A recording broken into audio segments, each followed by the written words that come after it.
நான் ஜட்ஜ்மெண்ட் அடிப்படையில் தான் பேசுறேன். 6/12/2021 அன்று மரியாதைக்குரிய நீதியரசர் GR சுவாமிநாதன் பிறப்பித்த உத்தரவில் தமிழ்தாய் வாழ்த்து பாடும்போது எந்திரிச்சு நிக்கணும்னு எங்கேயும் சொல்லல. அரசாணை எண் 3584 அப்படின்னு சொல்லி தான் அந்த உத்தரவு பிறப்பித்தார். அந்த உத்தரவு பிறப்பித்த அடுத்த 10வது நாள் நான் அப்படியே இவர்கிட்ட மாறிக்கிறேன். நான் யார்கிட்ட, நம்ம கோடாங்கி ஆபிரகாம் கிட்ட மாறிக்கிறேன். அந்த உத்தரவு பிறப்பித்த அடுத்த 4 நாள் கழிச்சு 10/12/2021 அன்று தமிழ்நாடு அரசாங்கம் தமிழ்தாய் வாழ்த்து பாடும்போது எவனா இருந்தாலும் எந்திரிச்சு நிக்கணும் அப்படின்ட்டு ஒரு அரசாணையை பிறப்பித்து விட்டது. சார், இன்னைக்கு கோடாங்கி ஆபிரகாம் சார், இன்னைக்கு தமிழ்தாய் வாழ்த்து பாடணும்ட்டு இருக்கக்கூடிய உத்தரவுக்கும் பாடும்போது யாரா இருந்தாலும் எந்திரிச்சு நிக்கணுங்கிற உத்தரவுக்கும் முதலில் பாட வேண்டும் அப்படின்ட்டு ஒரு உத்தரவு பிறப்பித்திருப்பதற்கும் என்ன சார் வித்தியாசம்? முதலில் பாடப்பட்டு கொண்டிருந்த ஒரு பாடலுக்கு முதலில் பாட வேண்டும் அப்படின்ட்டு ஒரு அரசாணை பிறப்பித்திருப்பதற்கும் என்ன வித்தியாசம் சார்? எனக்கு கொஞ்சம் சொல்லுங்களேன். சத்தியம் நேயர்களுக்கு வணக்கம். ஆக்சுவலா என்னன்னா, தாவேக அரசாங்கம் பதவியேற்ற நாளில் இன்றைக்கு வரைக்கும் அவர்கள் செய்கிற பல விஷயங்கள் எல்லா நேரங்களிலும் எல்லா சூழ்நிலைகளிலும் நிறைய விஷயத்த தொடர்ந்து மக்களுக்காக செய்வது போல தோற்றமளிக்கிறது. ஆனா அதை நீங்க போய் இப்ப இன்னைக்கு சட்டசபையில எங்க அண்ணன் வன்னியரசு பேசுன மாதிரி கண்ணாடி போட்டு பார்த்தாதான் நிறைய தெரியும்ன்ற மாதிரி அதை பார்த்தால் அவர்கள் அனைத்துமே ஸ்டிக்கர் ஒட்டுகிற வேலைதான் செய்கிறார்கள். அதிமுக காலத்துல அம்மையார் ஜெயலலிதா கொண்டு வந்த பல விஷயங்கள், கடந்த ஆட்சி காலத்துல ஸ்டாலின் அவர்கள் கொண்டு வந்த பல திட்டங்கள், இது எல்லாத்துக்குமே அதுக்கு மேல ஒரு விஷயத்தை வைத்து அல்லது இவருடைய அந்த கட்சி பெயரை வைத்து வெற்றி என்ற ஒரு அடைமொழியை வைத்து நிறைய மாற்றிக்கொண்டிருக்க. நீங்க சொல்ற அந்த விஷயம் தமிழ்தாய் வாழ்த்துல முதலில் பாடப்பட வேண்டும் அப்படின்ற உறுதியான நிலைப்பாட்டை மரியாதைக்குரிய நம்முடைய முதலமைச்சர் ஆரம்பத்திலிருந்தே அதை கடைபிடிப்பதாக இருந்திருந்தால் அவருடைய பதவி நேரத்திலேயே பதவியேற்பு விழாவிலேயே அதை அது ஒரு பெரிய பேசு பொருளாக மாற்றுவதற்கு அனுமதித்திருக்க மாட்டார். அதுக்கப்புறம் திரும்ப மறுபடியும் மீண்டும் மீண்டும் அது 2 முறை 3 முறை பல்வேறு சட்ட சிக்கலுக்குள்ள போய் பல விவாதங்கள் ஆன பிறகு நாங்கள் அதை கொண்டு வருகிறோம் என்று ஒரு விஷயத்தை செய்யும் போது இது அனைத்துமே ஒரு அவருடைய தேவைக்காக அவர்கள் பெரும்பாலும் பாத்தீங்கன்னா சார் எப்படி சொல்லணும் அப்படின்னா அவங்க மொழியிலேயே அவங்க பாஷையிலேயே சொல்லணும் அப்படின்னு சொன்னா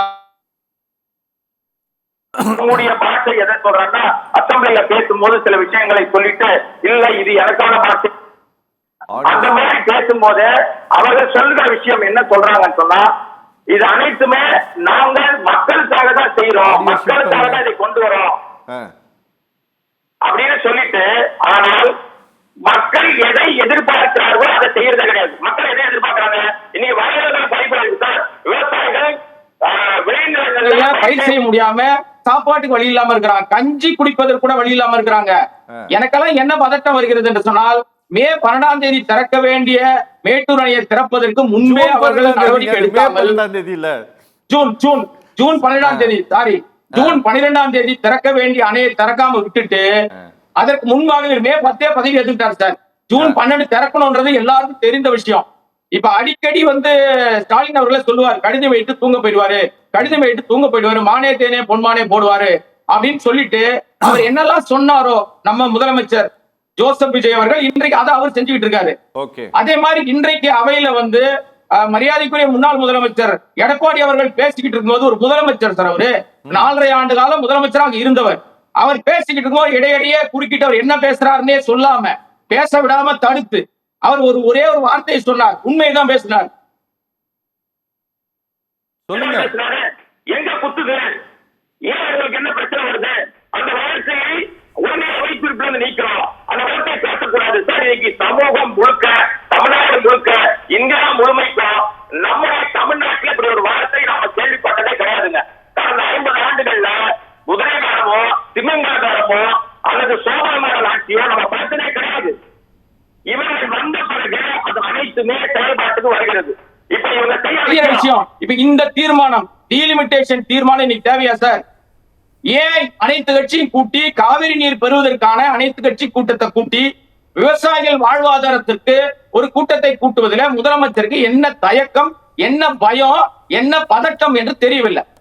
இது அசம்பிளிலையும் கேட்கிறாங்க, வெளியில மக்களும் கேட்கிறாங்க. எதற்கெடுத்தாலும் திமுக தீய சக்தின்னு சொன்ன நம்ம மரியாதைக்குரிய முதலமைச்சர் திராவிட முன்னேற்ற கழகம் என்னெல்லாம் கொண்டாந்ததோ அதுக்கு என்ன பேர்? இன்னொரு விஷயம் கஜானா காலின்னு சொன்னார் சார்.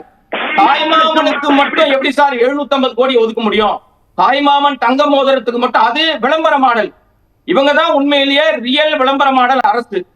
தங்களை பிரபலப்படுத்திக்கணும், தங்களை குறித்து ரீல்ஸ் வெளியில வரணும், தங்களை குறித்ததான பல்வேறு விஷயங்கள் வரணும், மக்கள் நலன் அக்கறை இல்ல. அமுதன் ஒருத்தன் இன்னைக்கு கல்லூரி மாணவன் கொல்லப்பட்டிருக்கிறான். எதனால? அவங்களுக்குள்ள மடை மாற்றுகிறார் கல்வி அமைச்சர் ராஜ்மோகன் அவர்கள் சொல்றாரு இது வந்து முன்பகை, இது வந்து அவங்களுக்குள்ள ஒரு கோஷ்டி மோதல்றார். எவ்வளவு பெரிய அவதூறான வார்த்தை அது, எவ்வளவு பெரிய தவறான வார்த்தை. பொய் பேசுறாரு, ஏன் மாத்தி பேசுறாரு? மடை மாற்றுகிற முயற்சி ஏன் செய்யறாங்க? டைவர்ட்டிங் பாலிடிக்ஸும் டர்ட்டி பாலிடிக்ஸும் தாவேக அரசாங்கத்துக்கு பிடித்தமான வார்த்தை போல இருக்கு சார். அந்த பெற்றோர் கதறுகிறார்கள், என் பிள்ளைக்கு எந்த கெட்ட பழக்கமும் கிடையாது, அவனை வந்து கூட்டிக்கிட்டு போய் யாரெல்லாம் போதைப் பொருள் விற்கிறாங்கன்னு லிஸ்ட் வாங்கிட்டு அவர்களுக்கே போலீஸ் தகவல் கொடுத்து விட்டதுன்னு அந்த பெற்றோர் கதறுகிறார்கள். 19 வருஷ பையன் தரவன் ஒரு வாழ்வை தொலைத்திருக்கிறான். அது குறித்து பேசுவதற்கு கூட தயாராக இல்லை இந்த அரசாங்கம். அப்புறம் யாரை குறித்து நம்ம என்ன பேசுறது? வரவே வராது. இப்ப டீலிமிட்டேஷன் பத்தி எதுவுமே தெரியாது சார். ஏற்கனவே ஸ்டாலின் அவர்கள் அந்த சட்ட நகலை எரித்து ஒரு பெரிய கலவரத்தை பண்ணி இந்தியா முழுமைக்கு அது கொண்டு போய் சேர்த்து அது தோற்கடிக்கப்பட்டு விட்டது. இன்றைக்கு அது கருப்பா வருமா சிகப்பா வருமா, என்ன கலர்ல வரும், என்ன வார்த்தையில் வரும் எதுவுமே தெரியாது. அதற்குள்ளாக சார் வருவதற்கு முன்பாக நாங்க அணைக்கட்டுறோம் அப்படின்னு ஒரு விஷயத்தை கொண்டு போயிட்டு மடை மாற்றுகிற வேலையை செய்வதுதான் தாவேக அரசாங்கத்துடைய அரசியல் செயல்பாடா தெரியுது. டோட்டலாவே இவர்கள் செய்கிற அனைத்துமே டைவர்ட்டிங் பாலிடிக்ஸாக இருக்கு. தயவு செய்து மக்களுக்காக வாங்க. உங்க ரீல்ஸ் எல்லாம் ஓரம் கட்டி வச்சு நீங்க ரியல் ஆட்சி நடத்துவாங்க. நடிகர் மனநிலிருந்து இறங்கி மக்கள் ஆட்சிக்கு வாங்க. எப்ப வருவீங்க சார்? முதலமைச்சர் சார் எப்ப வருவீங்க? இந்த சத்தியம் வாயிலாக நான் கேட்கிறேன். எப்ப வருவார் அவர்? ஓகே.